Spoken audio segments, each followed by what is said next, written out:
사업을 시작해서 약 10년 정도 플라스틱을 운영을 하고 있습니다. 2022년도에 상장이 되었고 최근에 전략적 투자로 드림텍이 빠르게 성장을 속도를 높여가고 있다고 말씀드릴 수 있을 것 같습니다.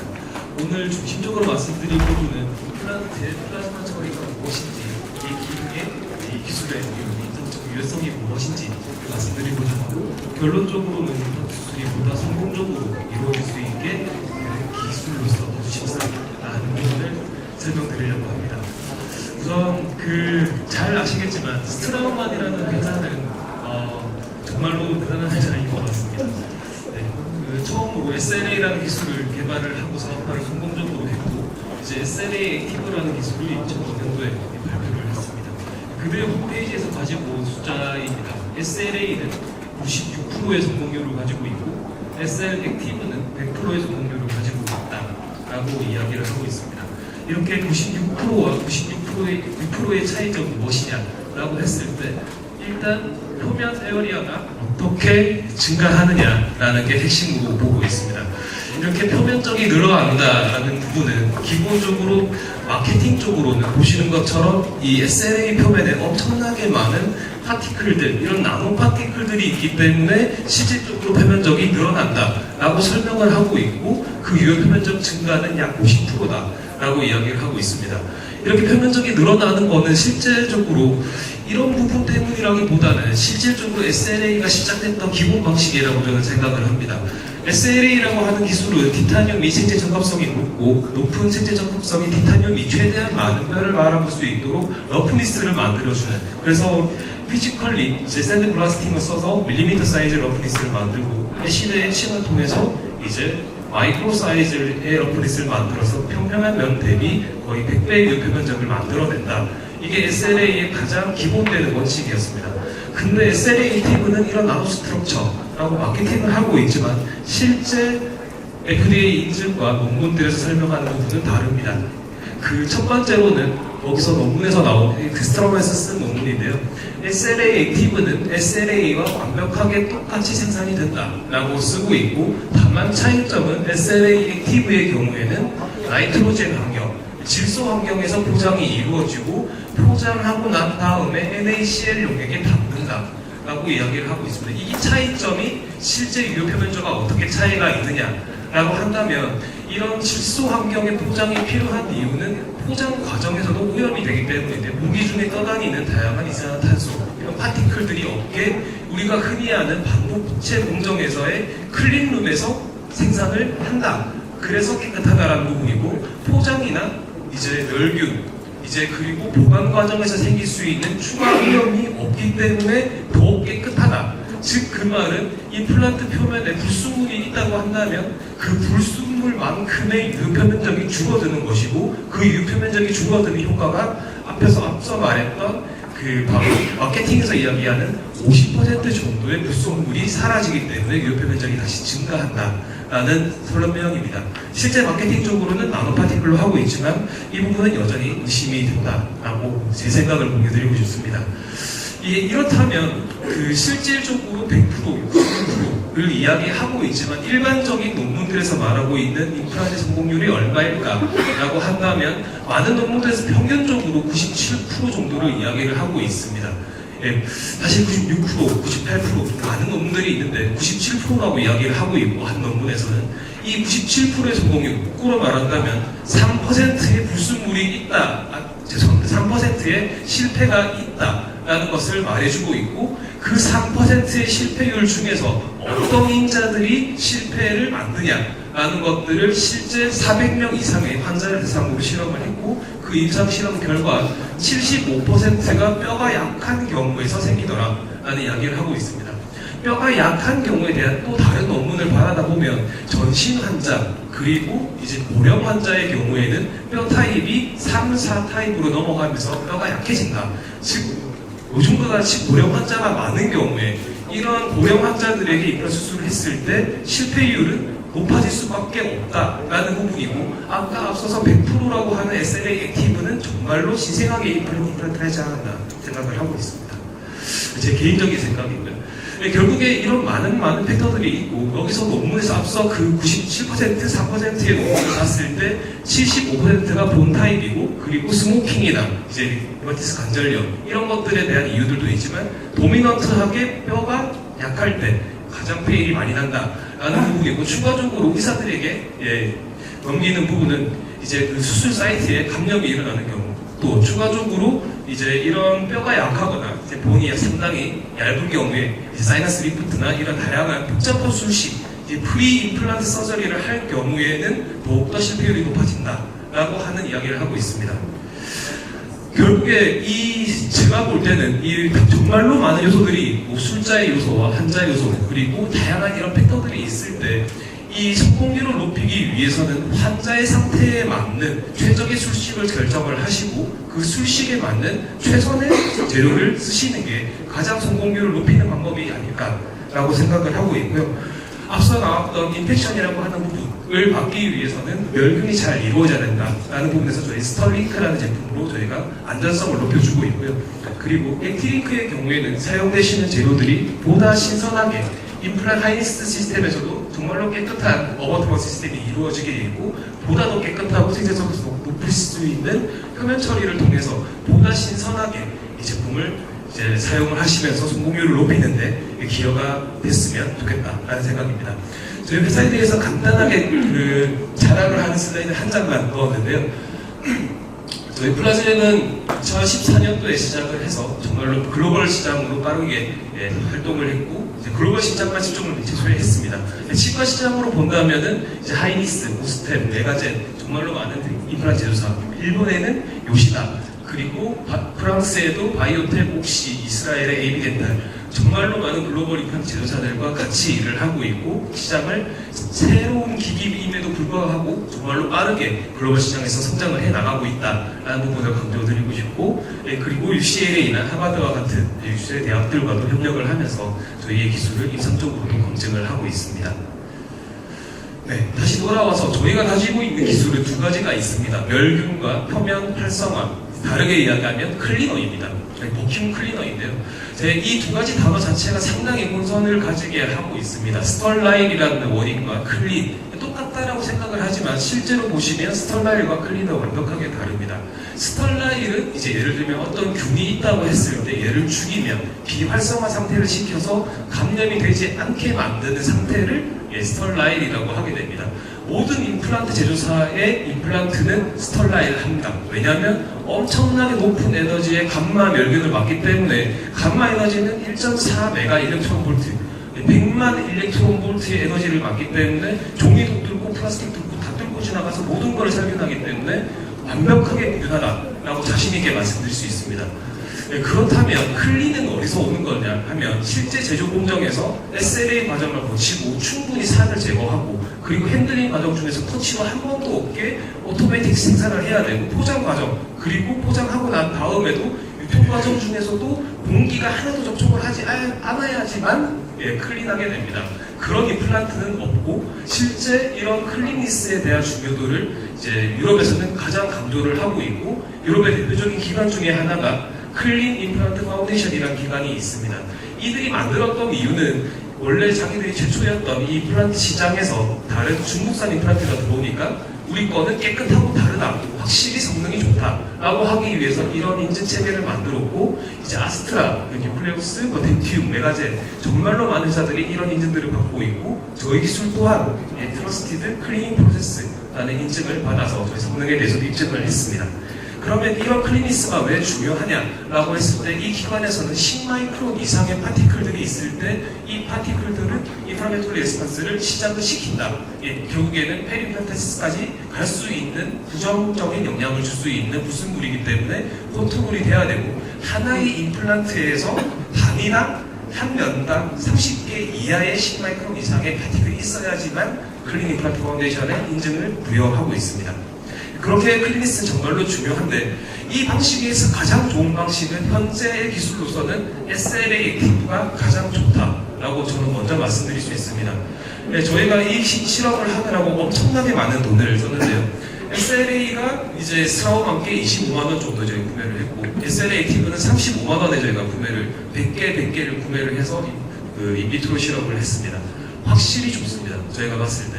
네, 그 이유는 정말로 깨끗하기 때문인데요. 이 깨끗함을 위해서 35만원, 40만원짜리 임플란트를 꼭 써야 하냐라는 질문은 또 다른 질문인 것 같습니다. 오버스펙이라는 생각이 들고 실제로 모든 제품이 다 그렇게 네, 여기서는 좀 많이 조심스러운 부분이 있는데요. 일단 제조 공정상에서 파티클들은 모든 공정에서 생깁니다. CNC 머시닝을 할 때도 생기고 잔유 기름 때문에도 생기고 SLA를 하는 과정 중에서도 샌드블라스팅 과정 중에 먼지 생기고 그 다음에 애시드 에칭을 할 때 화학적 물질 남고요. 그리고 난 다음에 클리닝 할 때 클리닝하는 물이 깨끗하냐? 역시 여기도 파티클이 있습니다. 그 클리닝 과정도 있고 이제 건조시키고 포장할 때 완벽하게 클린하게 할 수도 없고 그리고 감마 멸균을 하는 과정 중에서도 감마 멸균도 또 오염을 시킵니다.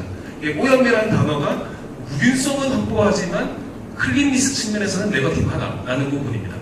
저희가 집중했던 부분은 이렇게 파티클이 다 나온다라는 걸 말씀드리려고 하는 부분이 아니라 이 파티클들이 얼마나 세게 달라붙어 있냐라는 걸 보려고 했습니다. 첫 번째 그림에서 보시는 것처럼 평평한 표면에 붙어 있는 이런 불순물들은 플라즈마 처리하면 100% 사라집니다. 반면에 SLA를 하고 나면 우퉁불퉁한 표면에 불순물이 붙어 있기 때문에 다리가 너무 많은 거죠. 이제 결합 에너지가 높기 때문에 제거 효율이 100%는 아닙니다. 많이 사라지지만 100%는 아니게 사라진다. 그리고 클리닝 과정을 거치고 나면 클리닝하고 나면 일단 가볍게 붙어 있는 건 잘 떨어지지만 세게 붙어 있는 건 더 잘 안 떨어집니다. 그래서 클리닝 이후에는 센 놈만 더 남아 있는다 라는 부분이고 마지막은 감마 멸균을 맞으면 정말로 붙어 있던 불순물들이 떡이 됩니다. 감마 에너지가 너무 세기 때문에 이 빛이 통과하면 이 불순물들이 쩍 달라붙어서 정말로 잘 안 떨어지기 때문에 물론 제거는 되지만 제거 성능이 크게 떨어진다.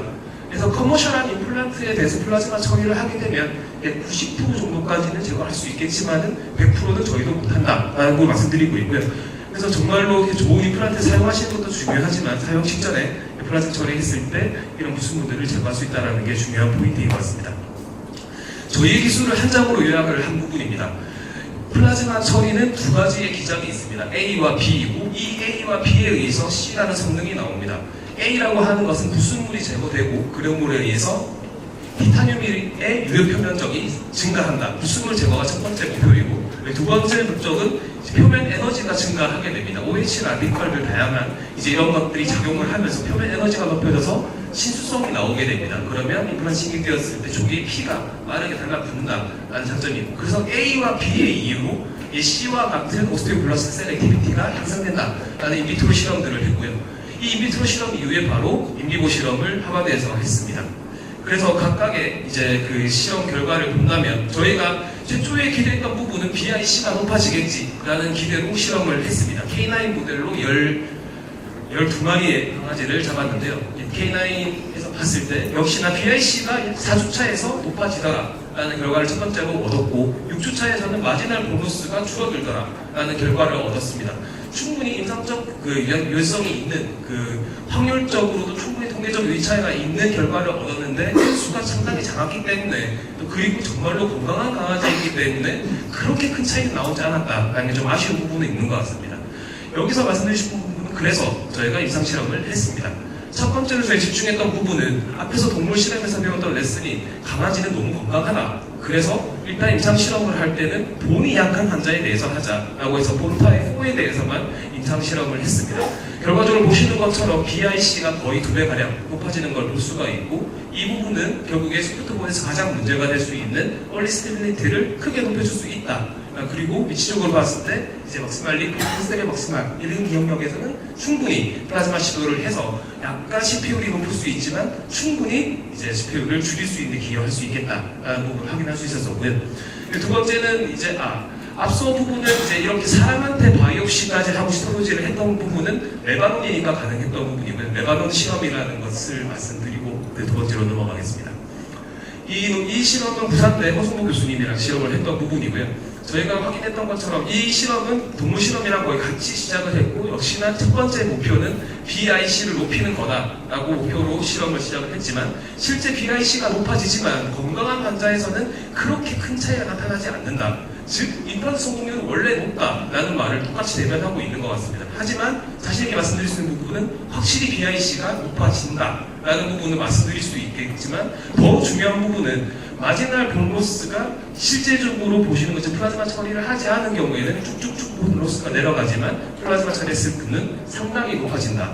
개인이 생긴다. 이제 본 리저너레이션 성능이 높아진다라는 부분을 말씀드릴 수 있고, 이런 경우에 가장 적용점이라고 본다면 사이너스 리프트를 하는 케이스에 대해서 크레스탈본이 상당히 얇은 경우에 대해서는 플라즈마 처리를 했을 때 충분히 장점을 볼 수 있다라는 부분을 저희가 말씀드릴 수 있을 것 같습니다. 저희가 지금 이런 임플란트 픽서에 대해서는 정말로 많은 논문 데이터와 이제 연구 결과들을 가지고 미국 신기술 의료기기 인증을 진행을 하고 있고요. 그래서 이제 해외 미국 시장이 조금 더 빠르게 나아갈 준비를 하면서 이와 병행해서 임플란트 픽서뿐만 아니라 어버트먼트, 고리식재, 멤브레인, 크라운 다양한 이제 소재들에 대해서도 플라즈마 처리를 해서 보다 신선하고 깨끗하게 플라즈마로 이제 사육 재료를 만들 수 있다라는 걸 말씀드리려고 하고 있습니다. 특히나 이런 실제 저희 플라즈마를 동영 사진에서 보신 것처럼 저희 기술은 진공 상태에서 플라즈마를 켜기 때문에 1차적으로 진공 석션이 되고, 두 번째 플라즈마로 직접 때리면서 이제 표면 부순물이 잘 떨어져 나오는 형태를 취하고 있는데, 이러려면 대상체가 도체인 경우에는 상당히 쉽게 처리를 할 수 있는 반면에 부도체의 경우에는 형상도 지 마음대로고 전기도 인가할 수 없기 때문에 상당히 어렵습니다. 그래서 저희가 개발한 기술이 최근에 볼텍스 플라즈마라고 해서 전기장뿐만 아니라 자기장을 써서 이제 방전되는 플라즈마를 우리가 흔히 아는 오렌지 힘을 통해서 공간적으로 돌려주는, 그래서 공간적으로 균일한 플라즈마를 스스로 만들고 거기에 대상체가 모이도록 하는 기술을 쓰고 있습니다. 첫 번째로 저희가 적용했던 부분은 어버트먼트였습니다. 실제 유럽 학회에 가게 되면 실제 임플란트에 대해서보다는 어버트먼트가 훨씬 더 많은 관심에 있는 것 같습니다. 그 이유는 티슈 인테그레이션이 임플란트와 뼈가 붙는 것보다 상단의 이 티슈와 이제 어버트먼트가 얼마나 결합을 잘하느냐가 상당히 임플란트 성공률에 많은 영향을 미친다. 그래서 플라즈마 기술이 개발될 때도 최초에 아르곤 플라즈마는 다양한 플라즈마들이 전부 다 어버트먼트에 집중했었다라는 부분을 좀 관심 가질 필요가 있다고 생각하고 있고요. 저희도 이탈리아에서 실험을 해서 저희 플라즈마 소스를 써서 어버트먼트 표면 처리를 했을 때 표면의 불순물이 사라지고 이제 깨끗해지고 생물학적 성능이 높아지니까 티슈 인테그레이션이 좋아지더라라는 미크로 실험 결과를 얻었고, 지금 임상 실험을 진행하고 있는 중입니다. 올 연말 정도에 이제 바이오시를 해서 히스톨라트까지 해서 이제 이 결과를 저희가 발표드릴 수 있을 걸로 기대를 하고 있습니다. 실제 임플란트의 경우에는 정말로 깨끗합니다. 그러니까 웬만한 중국 회사가 아니고서는 깨끗합니다. 진짜 우리나라 저희가 50개사 이상의 임플란트 회사의 표면을 다 찍어봤고 정말로 봤는데 중국 회사 거는 절대 쓰면 안 된다라는 건 확실히 느꼈지만 국내산들은 대부분 다 깨끗하다라고 말씀드릴 수 있습니다. 그 이유는 임플란트 디자인 자체가 앰플에 절대 플라스틱과 터치를 하지 않고 티타늄 사이에 이제 딱 들어있든지 아니면 B타입으로 붕 떠 있는 타입을 쓰든 여기에 결코 플라스틱과 터치를 하지 않는 포장으로 되어 있는 반면에 어버트먼트의 경우에는 가장 문제가 커스터마이즈 어버트먼트. 이제 제조사에서도 컨트롤하기 어려운 불순물들을 정말로 제한된 금액으로 기공소에서 잘 하기가 정말로 어렵다라는 부분이고요. 저희가 샘 사진을 찍었을 때 카운트 하다가 솔직히 포기했습니다. 너무 많았습니다. 불순물들이 너무 많아서 이제 이 불순물들을 제거하려고 알코올솜으로 한번 닦았더니 불순물이 더 올라갑니다. 그 불순물의 정의는 하이드로칼본, 유기물 이렇게 이야기하고 있고 CH5로 구성되어 있는 알코올로 닦으면 불순물이 올라갑니다. 큰 덩어리들은 떨어질 수 있겠지만 애토믹한, 모레큘러한 사이즈에서의 불순물들은 훨씬 더 높아진다. 아까 앞서 말씀드린 것처럼 평평한 면은 클리닝하기 엄청 쉽습니다. 플라즈마 입장에서 그냥 사라집니다. 그렇기 때문에 플라즈마 처리를 통해서 어버트먼트를 사용 직전에 해서 이제 한 번 또 쓰고 다 힐링도 이제 한번 다시 확인하고 다시 할 때도 클리닝을 물로 하고 그 다음에 플라즈마로 처리를 하고 다시 힐링을 하게 되면 훨씬 더 원래 성공적이지만 보다 안심할 수 있는 결과가 나오지 않을까 생각하고 있고요. 나머지 세 개에 대해서도 저희가 지금 확대를 하고 있고요.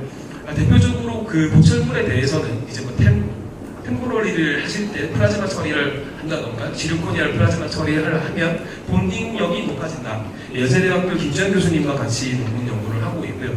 1차적으로 퍼블리시를 하고 있는 논문의 결과는 이제 첫 번째로 왜 높아지냐라고 하게 된다면 지르코니아를 딱 두고 이제 물 한 방울 떨어뜨리면 완벽하게 소수성을 가집니다. 실제 도자기를 구웠기 때문에. 그 다음에 플라즈마 처리를 하게 되면 불순물이 1차적으로 진공으로 빨려서 없어지고 그 다음에 친수성이 생기기 때문에 프라이머를 딱 한 방울 떨어뜨렸을 때 정말로 얇고 균일하게 쫙 펴집니다. 그렇기 때문에 프라이머와 본딩이 높아질 수밖에 없다라는 부분을 말씀드릴 수 있고요. 그리고 멤브레인이나 이제 그 보리식재의 경우에는 플라즈마 처리로 신수성이 높아지기 때문에 스티키해지고 그리고 밴딩이 잘 되고 이제 그 메타빌리티가 좋아지니까 이제 멤브레인이 잘 붙일 수 있습니다.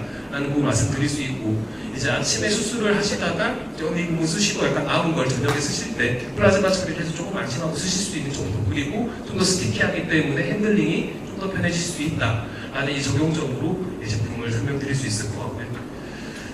그 실제 보리식재에 대해서는 경희대학교 이제 그 임현찬 교수님이랑 이제 그 이탈리아의 마르코 교수님이랑 같이 실험을 또 하고 있고요. 실제 보리식재로 플라즈마 처리를 했을 때 실질적으로 본 리전의 성능이 높아지더라라는 거를 이제 그 소켓 프리저베이션 GBR 케이스에서 일부 이제 바이옵시를 해서 나온 데이터들을 쌓아 나가고 있는 단계입니다. 자신 있게 말씀드릴 수 있는 부분은 임플란트에 대해서는 확실히 이제 저희가 성능 높이는 데 기여할 수 있고 특히나 그 고령 환자 이런 그 컴프로마이즈 페이션트에 대해서는 충분히 장점이 있고 이제 고가의 임플란트를 쓰기보다 뭐 BA나 이런 임플란트보다는 이제 일반 스탠다드 SLA 국산 이제 하인스 같은 좋은 임플란트를 쓰면서 플라즈마 처리했을 때 그 이상의 성능을 만들 수 있다라고 자신 있게 말씀드릴 수 있고요. 이제 이런 모든 거에 대해서는 의사 선생님들의 술법과 이제 다양한 그 지식들이 가장 중요하다고 생각하고 그런 과정 중에 저희가 좋은 재료가 되기를 바라면서 오늘 뒤에 의견들을 들어주시기 부탁드리겠습니다. 감사합니다.